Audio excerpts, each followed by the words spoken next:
उसी तरह तोते के रूप में भटको। नहीं नहीं, मुझे आजाद करो वरना मैं तुम्हें छोड़ूंगा नहीं। अब तुम मेरा कुछ भी नहीं बिगाड़ सकते। अब तुम जाओ यहाँ से और अब से ऐसे ही घूमो। अब तुम्हें पता चलेगा कि दूसरों को दर्द देने में कैसा महसूस होता है।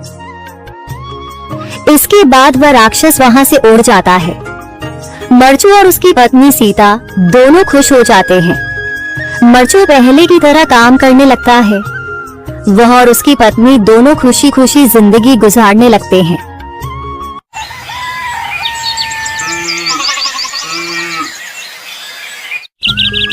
मरचू जंगल से लकड़ियां काटकर बाजार में बेचने गया, लेकिन उसे लकड़ियों के अच्छे दाम नहीं मिले। इस पर मरचू ने कहा, अरे भैया, इतने कम पैसे? इन पैसों में तो 2 वक्त का खाना भी नहीं मिलेगा। आप मुझे बहुत ही कम पैसे देते हैं।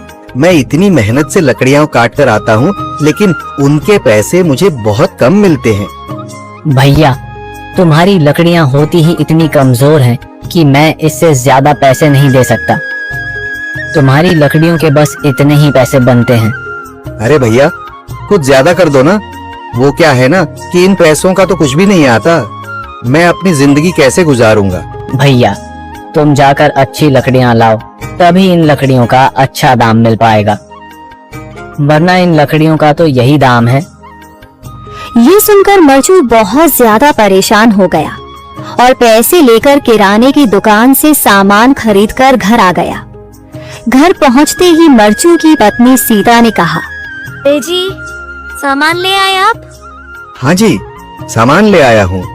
सीता के चेहरे पर खुशी छा जाती है, लेकिन जब उसने सामान देखा, जी, इसमें तो बहुत थोड़ा सामान है।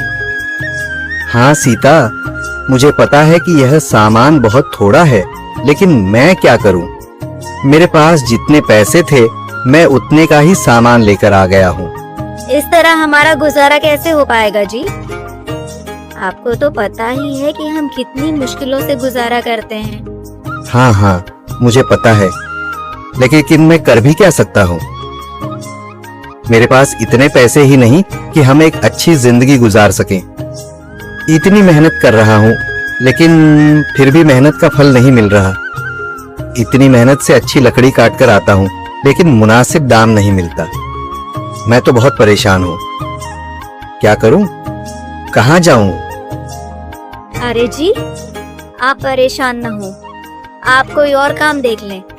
मैंने कई बार काम तलाशने की कोशिश की, पर किसी ने भी मुझे काम नहीं दिया। ये सुनकर सीता भी काफी ज्यादा परेशान हो गई।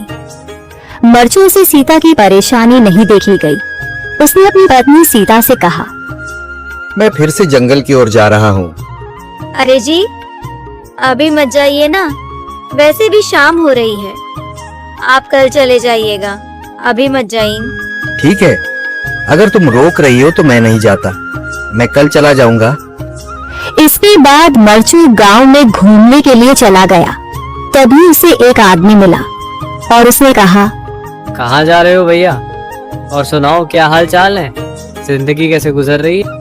अरे भैया, तुम्हें तो पता है कि लकड़ियां काटकर कैसे गुजारा होता है। हाँ भैया, तुम सही कह रहे हो। और आसपास के जंगलों में अच्छी लकड़ियां भी नहीं है। इसके लिए तो जंगल के अंदर जाना पड़ेगा।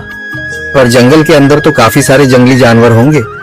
मुझे बहुत डर लगता है भैया, मैं जंगल में कैसे जाऊंगा?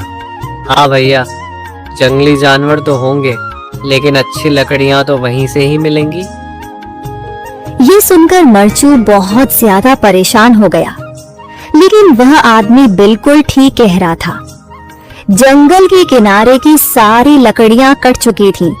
अब सिर्फ जंगल के अंदर ही अच्छी लकड़ियां बची थीं। अगली सुबह मरचू